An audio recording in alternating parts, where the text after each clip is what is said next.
चला, आता आपण आधुनिक जगाचा इतिहास अभ्यासत होतो आणि ह्या आधुनिक जगाच्या इतिहासामध्ये आधुनिक जग पाहत असताना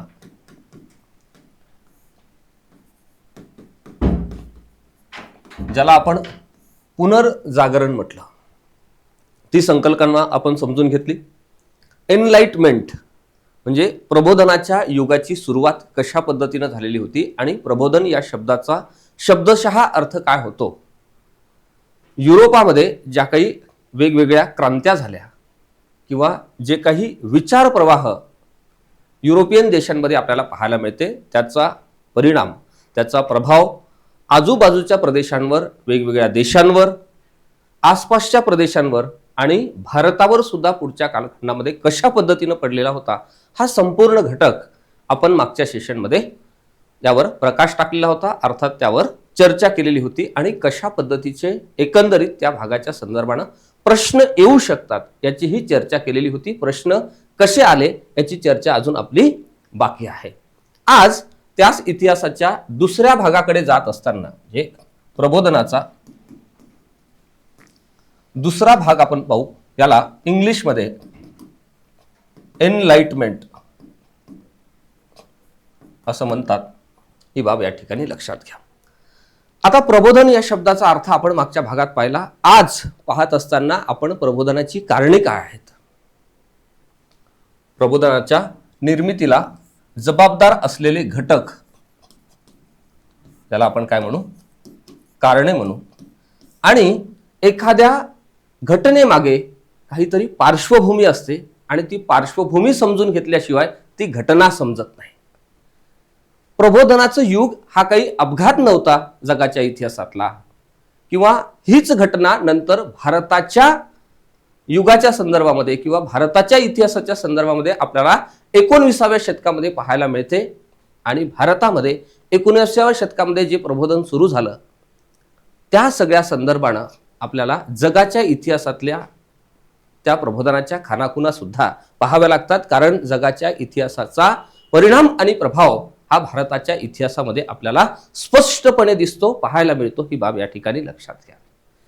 पुढे मॉडर्न इंडिया पाहत असताना जे काही युग आपण प्रबोधनाचं भारतातलं पाहणार आहोत, राजाराम मोहन राय यांचं कार्य असेल आणि समकालीन सगळ्या विचारवंतांचं कार्य असेल, हे कार्य पाहत असताना त्यांना कुठून प्रेरणा मिळाली, त्या संकल्पना कुठल्या प्रदेशातल्या आहे, कुठल्या देशातल्या आहे, जी काही क्रांतीची खुणगाठ आपल्याला दिसते किंवा खाणाखुणा दिसतात त्या कुठल्या प्रदेशातल्या आहे, तर आपल्याला इकडे कुठेतरी 11व्या शतकामध्ये, 12व्या शतकामध्ये, 13व्या शतकामध्ये, 14व्या शतकामध्ये डोकावून पाहावं लागतं. त्यावेळेस आपल्याला स्पष्टपणे त्याच्या खाणाखुणा ह्या या ठिकाणी दिसतात.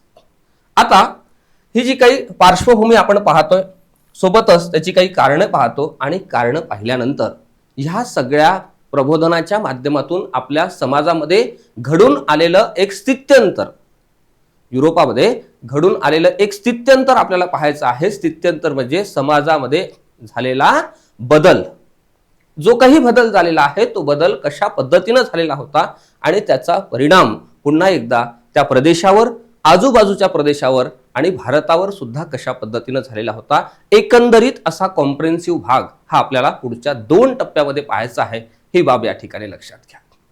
ज्या ज्या वेळेस आपल्याला वेगवेगळ्या बाबींचा शोध लागलेला होता, म्हणजे टेक्नॉलॉजी असेल, विज्ञान असेल, वेगवेगळं साहित्य असेल, वेगवेगळ्या लोकांचे विचार आपल्या समाजातल्या तळागाळातल्या लोकांपर्यंत पोहोचू लागलेले होते. आणि ज्या ज्या वेळेस विचार पोहोचत जातात, व्यक्ती मरतो मात्र विचार कधी मरत नाही असं इतिहासामध्ये म्हटलं जाते. अजूनही कितीतरी लोकांचे विचार आपल्या भूमीमध्ये, आपल्या समाजामध्ये आपल्याला पाहायला मिळते. त्याच्याही खानाखुणा आपल्याला जगाच्या इतिहासामध्ये पाहायला मिळतात, युरोपामध्ये पाहायला मिळतात. ही बाब या ठिकाणी लक्षात घ्या. मग इथे प्रश्न विचारत असताना ह्या सगळ्या संदर्भानं आपल्या प्रदेशावर किंवा आपल्या देशावर जो काही प्रभाव पडला, विशेष करून आपल्या समाजावर कोणता प्रभाव पडलेला आहे, या संदर्भानं इथे प्रश्न विचारणं अपेक्षित आहे. ही बाब या ठिकाणी लक्षात घ्या. कधी कधी काय होते की आपल्याला ती घटना समजत नाही, प्रश्नाचा टोन समजत नाही, त्या घटनेबद्दलची इत्थंभूत माहिती आपल्याला माहिती नसते, त्या संकल्पनेबद्दल आपल्याला क्लॅरिटी नसते, स्पष्टता नसते, म्हणून आपल्या प्रश्नाची उत्तरे बऱ्यापैकी चुकत असतात. आपल्याला असं वाटतं की आम्ही खूप चांगला अभ्यास केला आणि उत्तरं सुद्धा ज्याला फुलफिल म्हणता येईल अशा पद्धतीची लिहिली, मात्र तपासणाऱ्यांच्या अपेक्षा त्या प्रश्नाला धरून असतात, ही बाब या ठिकाणी लक्षात घ्या. आपल्याला समजा प्रश्न विचारला की युरोपामध्ये घडलेल्या ह्या सगळ्या प्रबोधन युगाचा भारतीय समाजावर कशा पद्धतीने प्रभाव पडला, किंवा युरोपातल्या काही देशांवर कशा पद्धतीने प्रभाव पडला, या संदर्भाने आपल्याला हा जो शब्द वापरलेला आहे प्रभाव, ज्यावेळेस प्रभाव हा शब्द प्रश्नपत्रिकेमध्ये दिसतो त्यावेळेस उत्तर लेखन करत असताना आपल्याला समाजामध्ये घडून आलेलं स्थित्यंतर लक्षात ठेवावं लागतं. स्थित्यंतराकडे एका कटाक्ष नजरानं पाहावं लागतं. म्हणजेच काय, अगोदर समाज कशा पद्धतीनं होता आणि या सगळ्या एनलाइटमेंट नंतर म्हणजे प्रबोधनाच्या युगानंतर, प्रबोधनाच्या सुरुवातीनंतर कशा पद्धतीनं समाजामध्ये स्थित्यंतर घडून आलं, तो बदल म्हणजेच काय, प्रभाव म्हणजेच परिणाम, ही बाब या ठिकाणी लक्षात घ्या. मग त्या सगळ्या संदर्भानं या प्रबोधनाची कारणं काय आहेत, म्हणजे घटक कोणकोणते आहेत ते आपण या ठिकाणी पाहू आणि समाजावर पडलेला प्रभाव सुद्धा आपण आजच्या या सेशनमध्ये व्यवस्थितपणे समजून घेऊ. आणि पुन्हा मी तुम्हाला रिपीट करतो की या भागावर आतापर्यंत महाराष्ट्र लोकसेवा आयोगाचे PYQ आपल्याकडे अवेलेबल नाही, मात्र हा सेम सिलेबस UPSC मुख्य परीक्षेचा असल्यामुळे UPSC मेन्सला या सगळ्या भागावर विचारलेले प्रश्न आपण निश्चितपणे प्रॅक्टिससाठी घेणार आहोत, ही बाब या ठिकाणी लक्षात घ्या. पहिल्यांदा व्यवस्थितपणे हा घटक आपण पुढच्या 2 पार्टच्या माध्यमातून समजून घेण्याचा प्रयत्न करू आणि त्यानंतर खऱ्या अर्थानं उत्तर आपल्याला लिहिता येतं का हे आपण पाहू. जर हा विषय आणि ही संकल्पना व्यवस्थितरित्या आपल्याला समजली, म्हणजे त्याची पार्श्वभूमी समजली, त्या नेमक्या संकल्पना काय आहे, त्याची कारणं कोणती होती आणि त्याचा प्रभाव कुठे कुठे पडला, परिणाम कोणकोणत्या घटकांवर पडला, कोणकोणत्या प्रदेशांवर पडला आणि त्यातून समाजामध्ये कोणता बदल घडून आला, हे जर व्यवस्थित समजून घेतलं तर आपल्याला कुठल्याही या भागावर विचारलेल्या प्रश्नाचं योग्य उत्तर विदिन टाइम मध्ये, त्या वेळेमध्ये व्यवस्थितपणे लिहिता येते, ही बाब या ठिकाणी लक्षात घ्या. बऱ्याचशा मंडळींना व्यक्त होता येत नाही, सांगता येत नाही, बोलता येत नाही, मांडता येत नाही आणि याची कारणं जर आपण पाहिली तर याची कारणं आपल्याला दिसते की त्या सगळ्या बाबी व्यवस्थितरित्या आपल्याला समजलेल्या नसतात. जर व्यवस्थितपणे आपण समजून घेतल्या तर निश्चितपणे आपल्याला त्याचं उत्तर लेखन फार प्रभावीपणे आणि उत्तम पद्धतीनं वेळेत करता येतं, ही बाब या ठिकाणी लक्षात घ्या. आता ह्या कारणांकडे जात असताना एक नंबरचं कारण आपल्याला इथे दिसते ते म्हणजे धर्मयुद्धाच्या संदर्भामध्ये आपल्याला कारण दिसते. जो काही मुस्लिमांचा आणि ख्रिश्चनांचा संघर्ष होता, या संघर्षातून कुठेतरी पुढच्या काळामध्ये आपला धर्म टिकवण्यासाठी जो काही प्रयत्न झालेला होता त्याला आपण म्हणतो धर्मयुद्ध. आणि ह्या धर्मयुद्धामुळे पुढच्या काळामध्ये युरोपियन मंडळी ही आजूबाजूच्या प्रदेशांमध्ये येणं जाणं करू लागलेली होती आणि त्यातूनच आपला संपर्क त्यांचा वेगवेगळ्या प्रदेशाशी, वेगवेगळ्या साहित्याशी, वेगवेगळ्या विचारांशी, वेगवेगळ्या संस्कृतीशी आला. आणि ज्या वेळेस असा संपर्क येतो त्या संपर्कातून संस्कृतीचं देवाणघेवाण होते आणि संस्कृतीचं देवाणघेवाण झाल्यामुळे इथे कुठेतरी वेगवेगळ्या संकल्पना त्या सगळ्या मंडळींना त्या काळामध्ये माहीत झाल्या आणि हेच खऱ्या अर्थानं घटक या प्रबोधनासाठी कुठेतरी जबाबदार ठरले, ज्याला आपण कारणीभूत असलेले घटक म्हणतो. त्यानंतरचा टप्पा जर आपण पाहिला तर त्यामध्ये आपल्याला दिसते की व्यापार, ही जी युरोपियन मंडळी आहे व्यापार करण्याच्या बाबतीमध्ये फार अग्रेसर होती. तुम्हाला सुद्धा माहिती असेल की आधुनिक भारताच्या इतिहासाची सुरुवात आपण ज्यावेळेस करतो त्यावेळेस एक गोष्ट आपल्याला इतिहासामध्ये दिसते, ती गोष्ट म्हणजे युरोपियन लोकांचं भारतामध्ये झालेलं आगमन. जी काही वसाहतवादी त्यांची विचारसरणी होती, साम्राज्यवादी विचारसरणी होती, व्यापारवादाच्या संदर्भामध्ये असलेली विचारसरणी होती, ती विचारसरणी घेऊन हे सगळे युरोपियन मंडळी भारतामध्ये येऊ लागलेली होती. ज्या पद्धतीनं भारतामध्ये येऊ लागलेले होते त्याच पद्धतीनं वेगवेगळ्या प्रदेशांमध्ये सुद्धा त्या अगोदर ते गेलेले होते आणि व्यापाराच्या निमित्तानं ज्यावेळेस ते वेगवेगळ्या प्रदेशामध्ये जात होते त्यावेळेस त्यांच्या वेगवेगळ्या प्रदेशांशी वेगवेगळ्या भाषेच्या संदर्भानं वेगवेगळ्या संस्कृतीच्या संदर्भानं वेगवेगळ्या संकल्पनाच्या संदर्भानं त्यांचा संपर्क आला आणि या संपर्कातूनच त्यांना नव्या संकल्पना सुद्धा माहीत झालेल्या होत्या, ही बाब या ठिकाणी लक्षात घ्या. मग ज्यावेळेस नव्या संकल्पना, नवीन प्रदेश, नवीन बाबी, नवीन भाषा अवगत होते त्यावेळेस आपल्या संस्कृतीमध्ये सुद्धा डायरेक्ट इनडायरेक्टली बदल हा होत असतो, ही बाब या ठिकाणी लक्षात घ्या. आपल्या भारतीय संस्कृतीचं किंवा भारतीय समाजाचं जडणघडण जरी आपण पाहिलं, आज जी संस्कृती आपली दिसते किंवा आज जो आपला भारतीय समाज दिसतो तो काल परवा तसा होता का? इतिहासामध्ये तसा होता का? 50 वर्ष अगोदर होता का? 100 वर्ष अगोदर होता का? ब्रिटिश येण्यापूर्वी भारत कसा होता? ब्रिटिशांच्या आगमनानंतर भारत कसा होता? ही बाब आपल्याला पुढच्या टप्प्यामध्ये समजून घ्यायची आहे, ही बाब या ठिकाणी लक्षात घ्या. कारण ह्या सगळ्या संकल्पनांचा, विचारांचा आणि ह्या सगळ्या घटनांचा प्रभाव आणि परिणाम सुद्धा भारताच्या समाजावर पडला असल्याचं आपल्याला दिसतं. त्यासाठी आपल्याला 19व्या शतकातला भारत अभ्यासावा लागतो, ही बाब या ठिकाणी लक्षात घ्या. पुढच्या काळामध्ये प्रिंटिंग प्रेस आपण ज्याला म्हणू, मुद्रण कला, मुद्रण कलेचा शोध लागला, मुद्रण यंत्रणेचा शोध लागला, ज्याला आपण गटेनबर्ग म्हणतो. त्यांनी ह्या मुद्रण यंत्रांचा शोध लावल्यानंतर एक मोठ्या प्रमाणामध्ये साहित्य असेल, मोठ्या प्रमाणामध्ये साहित्य असेल आणि या साहित्यातून वेगवेगळ्या लोकांचे जे काही विचार समाजातल्या तळागाळातल्या लोकांपर्यंत पोहोचलेले होते आणि त्या साहित्यातून, त्या विचारातून आपल्या संस्कृतीचं, आपल्या विचारांचं देवाणघेवाण होऊ लागलेलं होतं. हा सुद्धा एक या सगळ्या प्रबोधनाच्या संदर्भामध्ये कारणीभूत असलेला घटक आहे, ही बाब या ठिकाणी लक्षात घ्या. तुम्हाला जी काही प्रश्न सोडवायचे आहेत त्या ठिकाणी प्रश्न विचारत असताना कारणीभूत असलेले घटक, प्रभाव, परिणाम, स्थित्यंतरण आणि बदल अशा पद्धतीचे ज्यावेळेस शब्द त्या प्रश्नांमध्ये येतात त्यावेळेस त्या प्रश्नांची डिमांड ही बदललेली असते, ही बाब या ठिकाणी लक्षात घ्या. जरी कॉम्प्रेहेन्सिव्हली आपण ही संकल्पना एकाच टप्प्यामध्ये समजून घेत असलो तरी याचे वेगवेगळे अशा पद्धतीचे विभाग पडतात, ही बाब या ठिकाणी लक्षात घ्या. इथे आपण जे काही पाहतो ही सगळी जबाबदार असलेली घटक आहेत, ज्याला आपण कारण म्हणतो, ही बाब या ठिकाणी लक्षात घ्या. आता ज्यावेळेस हे साहित्य प्रसारित होत होतं त्या साहित्याच्या माध्यमातून वेगवेगळ्या विचारवंतांचे विचार या ठिकाणी स्पष्ट होत होते आणि तत्कालीन समाजामध्ये जो काही समाज होता, ज्या पद्धतीमध्ये होता, ज्या स्थितीमध्ये होता, त्या स्थितीमध्ये कुठेतरी बदल होत होता, ही बाब या ठिकाणी लक्षात घ्या.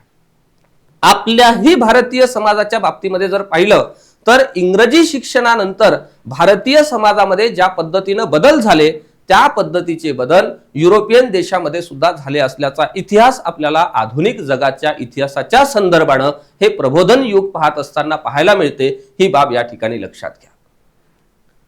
म्हणजे ज्यावेळेस ह्या सगळ्या थोर मंडळींचे विचार समाजातल्या तळागाळातल्या लोकांपर्यंत पोहोचू लागले, त्यांचं साहित्य पोहोचू लागलं, त्यानंतर ऑटोमॅटिक आपल्या समाजानं रूप बदललेलं होतं. आपल्या समाजानं म्हणजे त्या युरोपियन प्रदेशातल्या सगळ्या समाजानं आणि आजूबाजूच्या प्रदेशावर सुद्धा, आजूबाजूच्या देशांवर सुद्धा ज्या ज्या देशांशी ह्या सगळ्या मंडळींचा संपर्क आलेला होता त्यांच्याशी कुठेतरी तो बदल आपल्याला स्पष्टपणे दिसतो, त्यांच्यामध्ये झालेला बदल आपल्याला या ठिकाणी दिसतो. मग तुम्हाला ज्या पद्धतीनं आपल्याला भारतीय समाजामध्ये ज्या काही अंधश्रद्धा त्या काळामध्ये होत्या, ज्या इंग्रजी शिक्षणानंतर सुधारलेल्या भारतीय मंडळींनी आपल्या समाजामधल्या आणि आपल्या धर्मामधल्या बदलांसाठी जो काही प्रयत्न केला होता तशाच पद्धतीचा बदल हा युरोपियन देशांमध्ये सुद्धा झालेला होता, ही बाब या ठिकाणी लक्षात घेणं गरजेचं आहे. मग ह्या साहित्याच्या माध्यमातून, विचारांच्या माध्यमातून समाजातल्या चुकीच्या प्रथा, अंधश्रद्धा आणि जो काही समाजाचा तत्कालीन असलेला दृष्टिकोन आहे, ज्याला आपण ट्रॅडिशनल वे म्हणतो, पारंपरिक दृष्टिकोन म्हणतो, तो बदलायला कुठेतरी भाग पाडायला हे जे काही कारण आहे किंवा ही जी काही घटक आहे ती त्या ठिकाणी जबाबदार होती, ही बाब या ठिकाणी लक्षात घ्या. त्यानंतर ह्याच मार्गावर इतरही मंडळी सुरू झालेली होती, म्हणजे त्यांचं कार्य जे आहे ते सुरू झालेलं होतं. या संदर्भानं आपल्याला हा देश दिसतो, ज्या देशाचं नाव आहे इटली. आता मी समजा तुम्हाला प्रश्न केला की इटली बद्दल तुम्हाला काही माहिती आहे का? तुम्ही म्हणाल सर हा एक देश आहे एवढं आम्हाला माहिती आहे, याबद्दल बाकी फार काही माहिती नाही, आणि जी काही माहिती आहे ती अगदी तोडकी आहे. ज्यांनी या अगोदर UPSCची परीक्षा दिली किंवा अभ्यास केला किंवा या मुख्य परीक्षेच्या संदर्भानं हे प्रबोधन युग वाचलं, त्यांना थोडंसं हा सगळा भाग समजताना किंवा समजून घेत असताना मला वाटते सोपा जात असेल. म्हणून तुम्ही कंटेंट अगोदर व्यवस्थितपणे वाचण्याचा निश्चितपणे प्रयत्न करा. ह्या सगळ्या संदर्भानं ज्या काही नोट्स आहे, ज्याला आपण व्यवस्थित क्रोनॉलॉजीमध्ये सेट केलेल्या नोट्स म्हणू, त्या सुद्धा तुम्हाला लवकरच प्रोव्हाइड होणार आहे, याबद्दल तुम्ही निश्चिंत राहा. मात्र अगोदर तुमचं जर वाचन असेल तर हा सगळा भाग समजून घेत असताना लवकर समजतो. जरी तुम्ही वाचलं नसलं तरी तुम्हाला हा घटक पहिल्याच टप्प्यामध्ये समजला पाहिजे, हा माझा पूर्णतः प्रयत्न आहे, ही बाब लक्षात घ्या. आता हिला, ह्या प्रदेशाला किंवा ह्या देशाला प्रबोधनाची जन्मभूमी म्हणतो. काय म्हणतो आपण? प्रबोधनाची जन्मभूमी म्हणतो. प्रबोधनाची जन्मभूमी इटलीला आपण म्हणतो. असं का म्हणतो? इथे सुरुवात झाली आणि त्यानंतर जर्मनी असेल, फ्रान्स असेल आणि इतर जी काही युरोपियन देश आहे त्या देशांमध्ये हा जो विचार आहे किंवा हा जो काही बदल आहे हा मोठ्या प्रमाणामध्ये पुढच्या काळामध्ये दिसू लागलेला होता. आता ह्या सुरुवातीच्या काळामध्ये इटलीच का? कारण इथे फार मोठ्या व्यापारी आघाड्या सुद्धा चालत होत्या आणि बऱ्याचशा लोकांचं ह्या प्रदेशामध्ये येणं जाणं होतं, आणि त्यामुळे जो काही व्यापारी वर्ग होता वेगवेगळ्या प्रदेशातून या ठिकाणी येणारा, या व्यापारी वर्गांसोबतच फक्त व्यापारच होत नव्हता, तर भाषेची देवाणघेवाण होत होती, संस्कृतीची देवाणघेवाण होत होती, कपड्यांची देवाणघेवाण होत होती, खाण्यापिण्यांची सुद्धा देवाणघेवाण होत होती. ही बाब या ठिकाणी लक्षात घ्या. म्हणून कुठेतरी या केंद्राला आपण काय म्हणतो? प्रबोधनाची जन्मभूमी म्हणतो. ही बाब या ठिकाणी लक्षात घ्या. आता ह्या इटलीच्या बाबतीमध्ये आपण जर पाहिलं तर अगोदरचा जर इतिहास आपण पाहिला तर पोपच्या संदर्भामध्ये यांना या काळामध्ये पुन्हा एकदा आठवण झाली की आपली संस्कृती सुद्धा कशी आहे? चांगली आहे, ग्रेट आहे. ज्या पद्धतीनं इंग्रजी शिक्षणाच्या माध्यमातून भारतीय लोकांना पुढच्या काळामध्ये समजलेलं होतं की आपण काही कारणास्तव गुलामगिरीमध्ये पोहोचलेलो होतो, मात्र आपण सुद्धा एकेकाळी राष्ट्र होतो, राज्य होतो, आपला सुद्धा एक स्वतंत्र अशा पद्धतीचा प्रदेश होता. ही बाब आपल्या भारतीय लोकांना ब्रिटिशांच्या आगमनानंतर ज्या पद्धतीनं समजू लागलेली होती त्या पद्धतीनं ह्या इटलीमध्ये ज्यावेळेस हे सर्व मंडळी व्यापाराच्या निमित्तानं एकत्र येत होते त्या ठिकाणी त्यांच्यामध्ये कुठेतरी हा बदल दिसून आलेला होता. ही बाब या ठिकाणी लक्षात घ्या. आता आपण बघू या प्रबोधनाच्या संदर्भामध्ये या प्रबोधनाची वैशिष्ट्ये कोणकोणती होती. आता तुम्हाला जबाबदार असलेली घटक आणि सोबतच ज्यांना आपण कारण म्हणू ती कारणं तुम्हाला समजलेली आहे.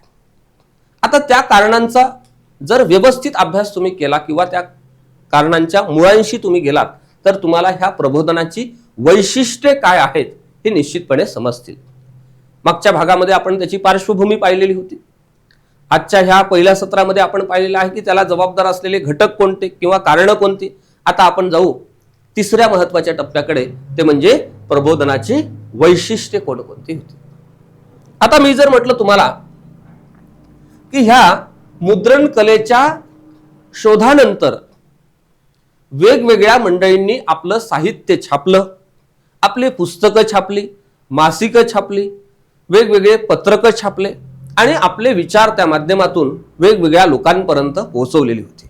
म्हणजेच काय, विचारांची एक मोठी उलथापालथ झाली, मोठी देवाणघेवाण झाली आणि त्या विचारातून आपल्याला नवनवीन संकल्पना त्या ठिकाणी समजू लागलेल्या होत्या. ह्या ज्या काही नवनवीन संकल्पना समजू लागलेल्या होत्या,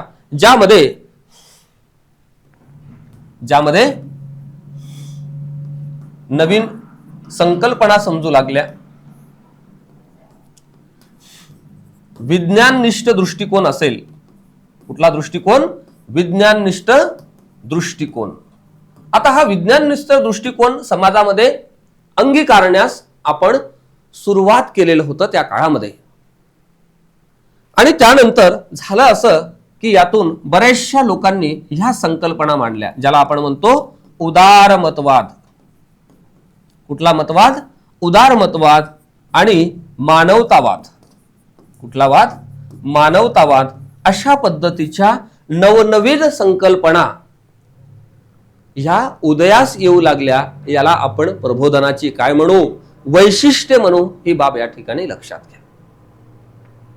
आता ज्या धर्मासाठी एक समाज किंवा एक समाजाचा घटक ज्या धार्मिक परंपरेंना पकडून होता किंवा चिपकून होता, त्याला सोडण्यास तो तयार नव्हता, असा घटक सुद्धा या भ्रामक अशा पद्धतीच्या धार्मिक संकल्पनेतून तो बाहेर पडत होता. धर्माच्या बाबतीत असलेल्या रूढी परंपरा, संकल्पना कोणत्या योग्य आहे, कोणत्या अयोग्य आहे, ह्या सुद्धा बाबी समाजातल्या त्या सगळ्या मंडळींना या साहित्याच्या प्रचारामुळे, वेगवेगळ्या विचारवंतांच्या विचारामुळे आणि विज्ञाननिष्ठ अशा पद्धतीच्या दृष्टिकोनामुळे, मानवतावादी दृष्टिकोनामुळे समजू लागलेल्या होत्या. आणि त्यानंतर आपल्या समाजामध्ये एक मोठा बदल किंवा ज्याला समाजामधलं स्थित्यंतर आपण म्हणू, हे कुठेतरी दिसायला लागलं. त्यानंतर आपण जर पाहिलं 5 नंबरवर खगोलशास्त्र असेल, भौतिक शास्त्र असेल. कुठलं शास्त्र?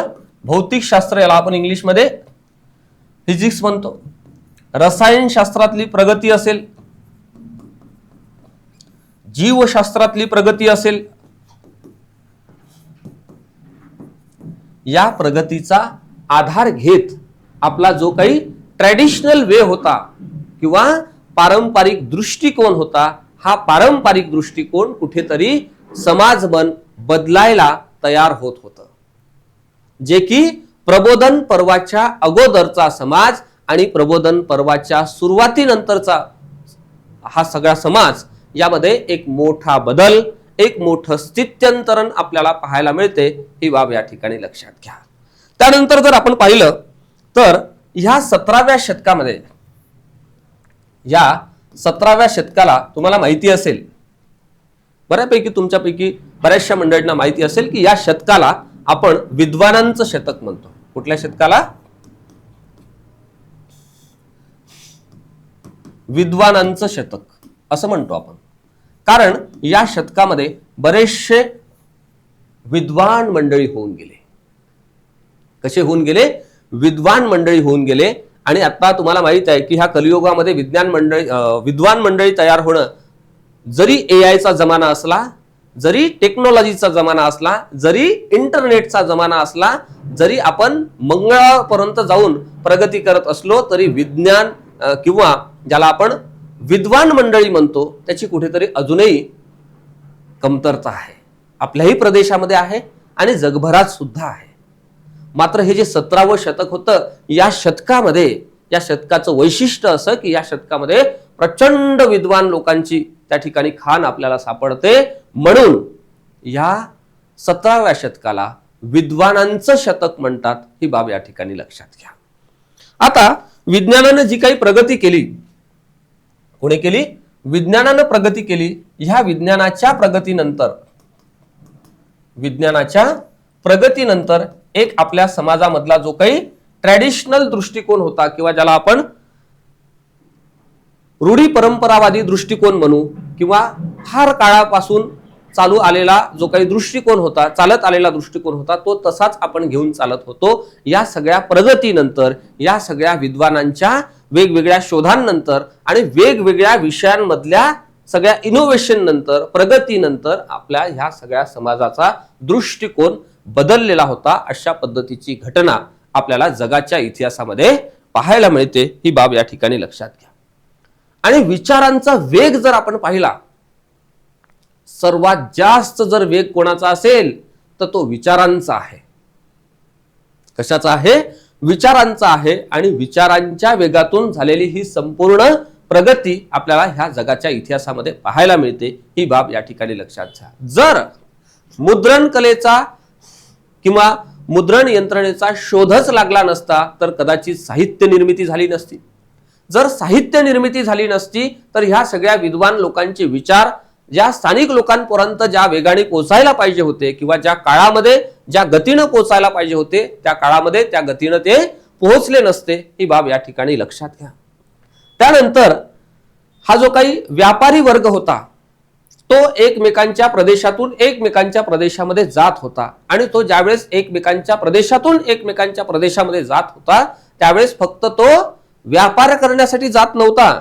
समजा एखाद्या व्यापाऱ्याकडे ही बॉटल आहे आणि ही बॉटल घेऊन तो दुसऱ्या प्रदेशामध्ये ही बॉटल विकण्यासाठी जातोय.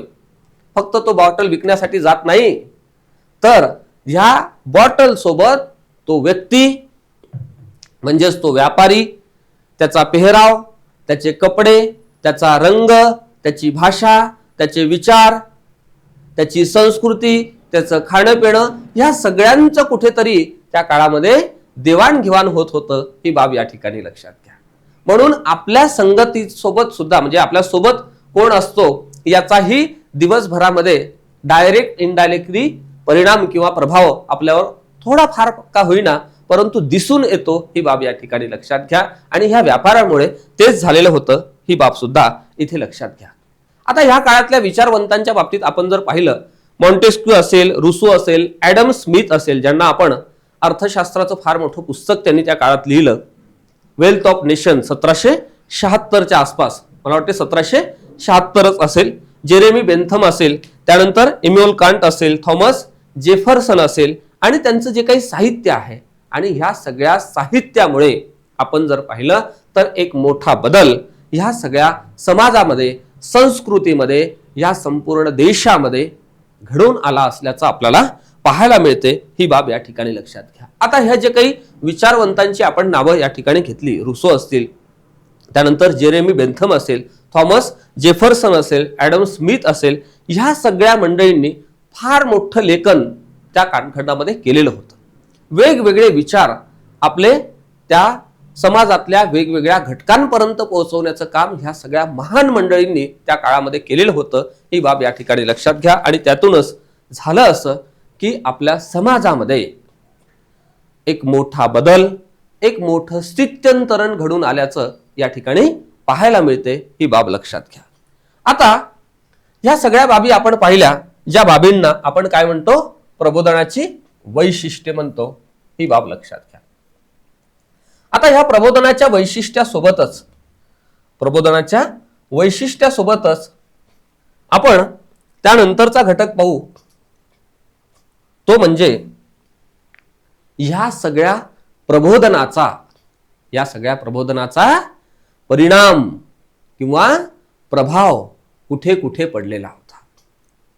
ज्या काही युरोपांमध्ये ह्या विचारांचं वादळ पेटलेलं होतं, वादळ उठलेलं होतं, या वादळांच्या किंवा ह्या सगळ्या विचारांचा, ह्या सगळ्या प्रबोधनाचा परिणाम किंवा प्रभाव कोणकोणत्या प्रदेशावर कशा पद्धतीनं पडलेला होता, जागतिक लेवलवर कशा पद्धतीनं पडलेला होता, आणि सोबतच आपल्या भारतावर सुद्धा या सगळ्या विचारसरणीचा किंवा ह्या प्रबोधनाचा, या विचारांचा, या वेगवेगळ्या संकल्पनांचा काही परिणाम किंवा प्रभाव पडलेला होता का, हे सुद्धा आपण या ठिकाणी समजून घेण्याचा निश्चितपणे प्रयत्न करू. आता बघा, आपली परीक्षा लेखी असल्यामुळे दर दिवशी तुम्ही काहीतरी लिहिलंच पाहिजे, आणि प्रत्येकच बाब PDF मध्ये येईल किंवा नोट्स मध्ये येईल किंवा पीडीएफ मध्ये आलेली प्रत्येकच बाब आपल्याला समजेल का, नोट्स मध्ये आलेली प्रत्येकच बाब आपल्याला समजेल का, तर समजणार किंवा समजणार नाही याबद्दल कुठेतरी शंकाही आहे. मात्र ज्यावेळेस एज्युकेटर आपल्याला एखादा विषय समजावून सांगतो त्यावेळेस समजते, आणि ज्यावेळेस आपण लेक्चर पाहतो त्यावेळेस त्या लेक्चर मधून सुद्धा आपल्याला नोट्स काढता आल्या पाहिजे, ज्या की स्वतःच्या नोट्स आपण म्हणतो, 100% काढता आल्या पाहिजे. आणि ज्यांना ज्यांना ही कला अवगत आहे त्यांच्यासाठी फार चांगली गोष्ट आहे, आणि ज्यांना ही कला अवगत नाही त्यांनी ही कला अवगत करून घ्या. लेक्चर सोबत सोबत आपण डायरी पेन घेऊन बसणं अपेक्षित आहे, आणि या व्यवस्थित यातल्या सगळ्या पॉइंटची नोट्स आपण काढणं गरजेचं आहे. ही बाब या ठिकाणी लक्षात घ्या, कारण आपली जी मुख्य परीक्षा आहे तिचं स्वरूप लेखी आहे. मला भरपूर माहित आहे असं म्हणून चालत नाही. तुला जे काही माहित आहे मित्रा ते व्यवस्थित त्या ठिकाणी त्या उत्तराच्या स्वरूपामध्ये मांड, आणि त्यानंतर मग सांग. ओके, चला मग आता आपण जाऊ या नंतरच्या घटकाकडे. त्या नंतरच्या घटकाचं नाव आहे प्रबोधनाचा जागतिक प्रभाव. प्रबोधनाचा जागतिक प्रभाव. कुठला प्रभाव? जागतिक प्रभाव. आता ह्या प्रबोधनाचा वेगवेगळ्या प्रदेशांवर, युरोपावर कशा पद्धतीने प्रभाव पडला होता, कशा पद्धतीने परिणाम पडलेला होता, तो संपूर्ण घटक आपण या ठिकाणी समजून घेण्याचा प्रयत्न करू. त्याचे सगळे पॉइंट समजून घेऊ, आणि सोबतच भारतावर सुद्धा या सगळ्या घटनांचा, या सगळ्या संकल्पनांचा, या सगळ्या विचारांचा, या प्रबोधनाचा परिणाम आणि प्रभाव पडला का, हाही घटक सरते शेवटी समजून घेण्याचा प्रयत्न करू. ओके, म्हणजे अशा सगळ्या बाबी जर तुमच्या उत्तरामध्ये येत असेल, कुठे येत असेल? उत्तरामध्ये येत असेल, तर निश्चितपणे समजून घ्या तुमचं उत्तर हे प्रभावी उत्तर आहे, आणि अशा उत्तर लेखनाला कुठेतरी चांगले मार्क्स येतात. आणि तुमच्या नोट्स सुद्धा अशा व्यवस्थित पाहिजे, ज्या नोट्सच्या माध्यमातून त्या सगळ्या संकल्पना किंवा तो घटक एकदा व्यवस्थित रिवाइज केल्यानंतर तो क्लिअर झाला पाहिजे, आणि त्या घटनांचं व्यवस्थित विवेचन तुम्हाला करता आलं पाहिजे, विश्लेषण व्यवस्थित करता आलं पाहिजे. आणि हे जर व्यवस्थित समजलं तरच आपल्याला आपल्या भाषेमध्ये, आयोगाला ओन लँग्वेज मध्ये उत्तर अपेक्षित आहे. पुस्तकातलं कॉपी पेस्ट उत्तर आयोगाला नकोय. एखाद्याने नोट्स दिली आणि सर्व विद्यार्थ्यांनी तेच लिहून आले, हे सुद्धा अपेक्षित आयोगांना नाही आहे. विषय तुम्ही आपला व्यवस्थित समजून घ्या आणि आपल्या भाषेमध्ये लिहिण्याचा प्रयत्न करा. जर आपल्या भाषेत तुम्ही लिहत असाल तर तुम्हाला, ज्याला स्पीड म्हणतो आपण किंवा वेग म्हणतो, त्याची सुद्धा अडचण भासत नाही. ज्यावेळेस आपण कॉपी करण्याचा प्रयत्न करतो त्यावेळेस मात्र वेगाच्या बाबतीमध्ये कुठेतरी प्रश्नचिन्ह तयार होतो. ही बाब या ठिकाणी लक्षात घ्या.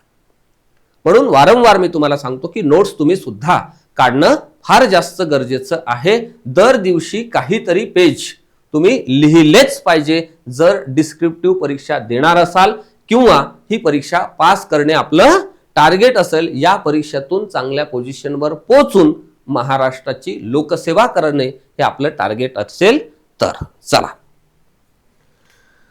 आता या प्रबोधनाचा जागतिकीकरणावर किंवा जागतिक प्रभाव कसा पडला तो आपण या ठिकाणी पाहू. आधुनिकीकरणाला, ज्याला आपण जागतिक आधुनिकीकरण म्हणतो, काय झाला? प्रारंभ झाला असं आपण म्हणू. कुठे? जगाच्या बाबतीमध्ये. हा विषय कसा आहे? जागतिक आहे. ही बाब या ठिकाणी लक्षात घ्या. ज्या काही वेगवेगळ्या प्रदेशामध्ये राजेशाही नावाची प्रथा होती, त्या प्रथेवरचा लोकांचा विश्वास कमी होऊ लागला. उदारमतवाद असेल, मानवतावाद असेल, अशा वेगवेगळ्या संकल्पना ह्या सगळ्या प्रदेशातल्या, आसपासच्या प्रदेशातल्या मंडळींना समजू लागल्या.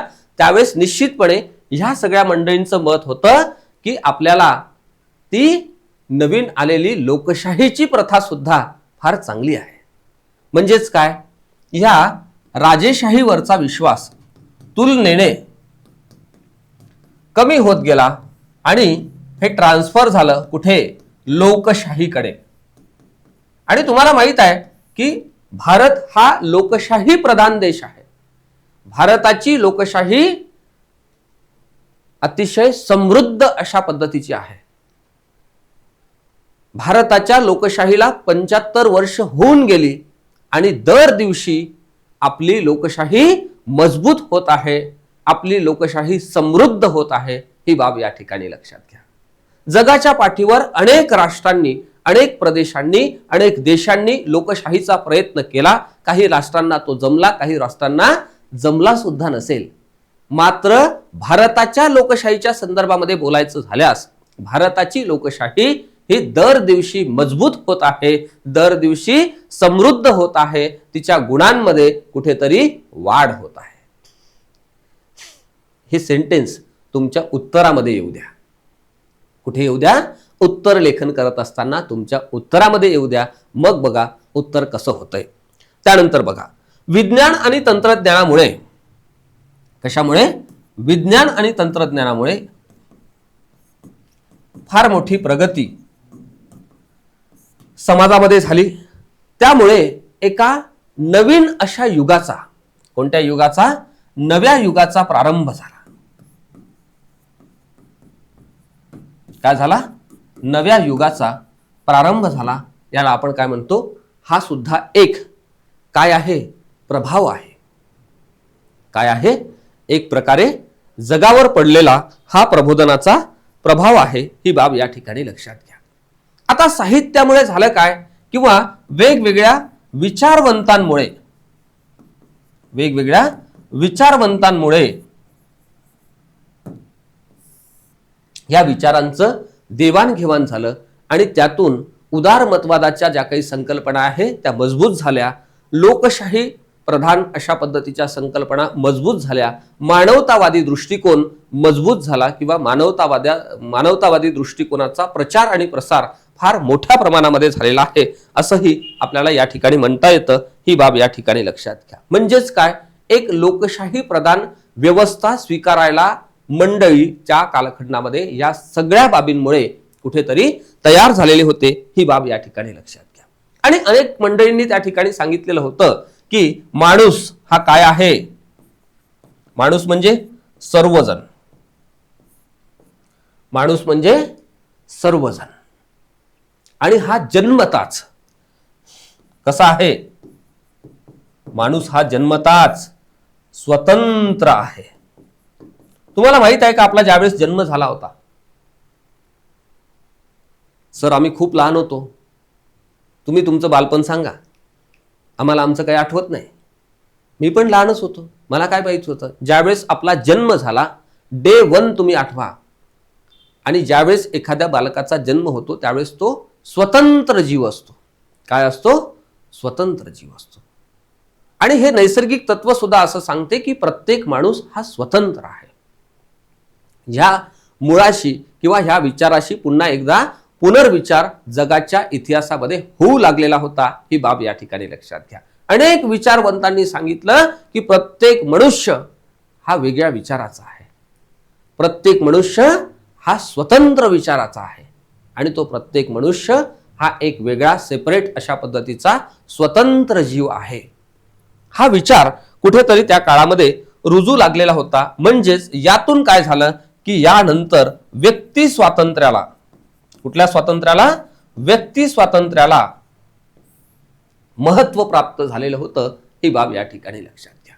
इथे ज्यावेळेस आपण माणूस जन्मताच स्वतंत्र आहे असं म्हणतो आणि त्या बाबतीत भारताच्या इतिहासाच्या बाबतीमध्ये आपण जर पाहिलं, भारताच्या प्रबोधनाच्या संदर्भाने आपण जर पाहिलं तर स्वामी विवेकानंदांनी देखील आपल्याला सांगितलेलं आहे की प्रत्येक मानवामध्ये क्षमता आहे. All power with in you, you can do anything and everything. हे स्वामी विवेकानंदांचं वाक्य आहे. प्रत्येक मानवामध्ये क्षमता आहे आणि प्रत्येक सजीव आणि प्रत्येक मानव हा कसा आहे? स्वतंत्र आहे, वेगळा आहे. आणि पुढच्या काळामध्ये याचाच आधार घेऊन आपण जर पाहिलं तर व्यक्ती स्वातंत्र्याला महत्व प्राप्त झालेलं होतं. व्यक्ती स्वातंत्र्य, मानवतावाद, उदारमतवाद, लोकशाहीवाद अशा पद्धतीच्या ह्या सगळ्या संकल्पनांना विशेष अशा पद्धतीचं महत्व त्या कालखंडामध्ये प्राप्त झालेलं होतं, ही बाब या ठिकाणी लक्षात घ्या. त्यानंतर आपण जर पाहिलं तर ॲडम स्मिथचा जो ग्रंथ आहे, ॲडम स्मिथ यांनी 1776 मध्ये वेल्थ ऑफ नेशन नावाचा ग्रंथ लिहिला, जो की तुम्हाला सर्वांना माहित आहे. मला वाटते प्रिलिम्सचाही अभ्यास करत असताना तुम्ही 11वीच्या स्टेट बोर्डमध्ये किंवा देसले सरांच्या पुस्तकामध्ये किंवा रंजन कोळंबे सरांच्या पुस्तकामध्ये तुम्ही वाचलेलं असेल की ह्या पुस्तकाच्या संदर्भामध्ये. आणि ह्या वेल्थ ऑफ नेशनच्या माध्यमातून ह्या ॲडम स्मिथनं सांगितलेलं होतं की मुक्त अर्थव्यवस्थेच्या संदर्भामध्ये भाष्य केलं. कुठली अर्थव्यवस्था? मुक्त अर्थव्यवस्था. अलीकडे आपण जर आपल्या भारताच्या संदर्भाने पाहिलं तर 1991च्या धोरणानंतर भारतामध्ये, तुम्हाला माहित आहे तुम्ही इकॉनॉमिक्स मध्ये फार चांगला अभ्यास केलेला आहे, त्यामुळे फार मी इकॉनॉमिक्स मध्ये जात नाही, ठीक आहे, तरी उदाहरण आहे म्हणून सांगण्याचा प्रयत्न करतो. इकडे उखाजा जे धोरण आहे, उदारीकरण, खाजगीकरण आणि जागतिकीकरणाचे जे धोरण आहे, 1991ला आपल्या सरकारनं म्हणजे भारत सरकारनं स्वीकारलं. त्यावेळेस आपली जी अर्थव्यवस्था आहे ती ज्यावेळेस देशाला स्वातंत्र्य मिळालं होतं त्या टप्प्यावर मिश्र अर्थव्यवस्थेचा आपण स्वीकार केला होता आणि नंतर मिश्र अर्थव्यवस्थेकडून आपण मुक्त अर्थव्यवस्थेकडे वाटचाल करतो आहे, अजूनही करतो आहे, चालूच आहे तो दर दिवशी. आणि हा सगळा विचार या ग्रंथाच्या माध्यमातून ॲडम स्मिथने 1776 मध्ये सांगितलेला होता. कधी सांगितला होता? 1776 मध्ये सांगितलेला होता. ही बाब या ठिकाणी लक्षात घ्या. आता हा जो टप्पा आपण समजून घेतला प्रबोधनाच्या संदर्भातला, तिला कारणीभूत असलेले सगळे घटक म्हणजे कारण आणि त्याची वैशिष्ट्ये समजून घेण्याचा आपण निश्चितपणे पूर्णतः प्रयत्न केलेला आहे. आता ह्या सगळ्या घटनांचा परिणाम भारतावर कसा झाला हे जर आपल्याला पाहायचं असेल तर आपल्याला भारत असा भारत पाहायचा आहे जो 19व्या शतकातला आहे. कुठल्या शतकातला? 19व्या शतकातला भारत. या भारताचं दर्शन जर आपण घेतलं, 19व्या शतकातल्या भारताचं दर्शन, तर जे प्रबोधन किंवा ज्या प्रबोधनाला सुरुवात भारतामध्ये 19व्या शतकामध्ये झाली, भारताच्या प्रबोधनाच्या संदर्भामध्ये बोलायचं झाल्यास किंवा भारतामध्ये जी काही विचारांची नवी कलाटणी आपल्याला दिसते, जिला प्रबोधन भारताच्या संदर्भामध्ये आपण म्हणतो, तर ह्या सगळ्या संदर्भानं सुद्धा आपल्याला त्याची पाळंमुळे किंवा त्याची पार्श्वभूमी जगाच्या इतिहासाकडे डोकावून पाहिल्यानंतर आपल्याला स्पष्टपणे दिसते. ही बाब या ठिकाणी लक्षात घ्या. म्हणजे आधुनिक भारताचा इतिहास सुद्धा त्यांना व्यवस्थित कळेल ज्यांना जगाच्या इतिहासाचा स्पष्ट आणि क्लिअर व्यवस्थित अशा पद्धतीचा अभ्यास आहे. कळलं तुम्हाला? म्हणजेच 19व्या शतकामध्ये जी काही विचारांची उलथापालथ आपल्या भारताच्या इतिहासाच्या संदर्भाने दिसते, त्याची पाळंमुळे कुठेतरी जगाच्या इतिहासामध्ये डोकावून पाहिल्यानंतर आपल्याला स्पष्टपणे दिसते. ही बाब या ठिकाणी लक्षात घ्या. आणि या सगळ्या संदर्भाने काही बेसिक प्रश्न सुद्धा आपण सॉल्व्ह करण्याचा प्रयत्न करू. मुद्दामून मी तुम्हाला पहिल्या टप्प्यामध्ये बेसिक प्रश्न देईल, जेणेकरून तुम्हाला ज्या लोकांची पहिलीच मेन्स आहे किंवा नव्यानं तयारी करू पाहणारे आहेत त्यांनी कुठेतरी पेन हातात घेऊन लिहिण्याची हिंमत तरी करावी. हा माझा एक साधा आणि शुद्ध अशा पद्धतीचा उद्देश आहे. आणि सेकंड टप्प्यामध्ये आपण UPSC मुख्य परीक्षेमध्ये या सगळ्या भागावर कशा पद्धतीचे प्रश्न विचारले ते ॲज इट इज प्रश्न घेऊ आणि उत्तर लिहिण्याचा प्रयत्न करू. त्यामध्ये त्या उत्तर लेखनामध्ये कोणकोणते घटक येणं गरजेचे आहे, त्या घटकांचा क्रम कशा पद्धतीने असला पाहिजे आणि आपण त्या ठिकाणी वापरलेली भाषा, आपली मांडणी कशा पद्धतीने असणं अपेक्षित आहे. म्हणजे सुरुवात, त्यानंतर आन्सरची बॉडी आणि कन्क्लुजन म्हणजे शेवट सुद्धा आपण त्या प्रश्नाला धरूनच कसं करणं अपेक्षित आहे, हे सगळं लाईव्ह सेशनच्या माध्यमातून निश्चितपणे पाहणार आहोत. मला असं वाटतं की इथपर्यंतचा जो पार्ट आपण आजच्या ह्या सत्रामध्ये पाहिला तो निश्चितपणे तुम्हाला फिट झाला असेल, तुम्हाला समजला असेल.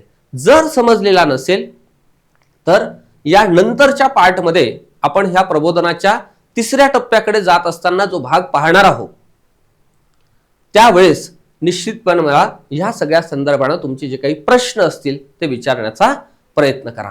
आजच्या ह्या आपल्या प्रबोधनाच्या दुसऱ्या भागामध्ये मी इथेच थांबण्याचा प्रयत्न करतो. लवकरच आपण भेटू प्रबोधनाच्या तिसऱ्या भागामध्ये. काही विचारवंतांच्या संदर्भामध्ये डीप मध्ये विचार आपण करणार आहोत, ज्यांची नावांचा उल्लेख, ज्या नावांचा उल्लेख मी आज एक सर्वसाधारणपणे केला, त्या सगळ्या संदर्भानं त्यांची एक आयडियोलॉजी कशी होती तो सुद्धा आपण तिसऱ्या पार्टमध्ये व्यवस्थितपणे समजून घेण्याचा प्रयत्न करू. आणि तिसऱ्या पार्ट नंतर काही प्रश्न सुद्धा आपण डिस्कस करू. मी तुम्हाला हेही सांगणार आहे की या प्रश्नाला काय म्हणायचं आहे, ह्या प्रश्नाचं उत्तर लिहित असताना किमान कोणते घटक उत्तरामध्ये येणं अपेक्षित आहे, त्याचा क्रम कशा पद्धतीने असला पाहिजे, आणि सोबतच त्या उत्तराची आपली इतिहासाला धरून असलेली भाषा कशी असली पाहिजे, त्याचं एक आपण रोल, ज्याला आपण काय म्हणू, मॉडेल आन्सर सुद्धा पाहण्याचा निश्चितपणे प्रयत्न करू. आजच्या ह्या विशेष सत्रामध्ये मी इथेच थांबतो. लवकरच आपण भेटू प्रबोधनाच्या तिसऱ्या टप्प्यावर. तोपर्यंत खूप खूप धन्यवाद.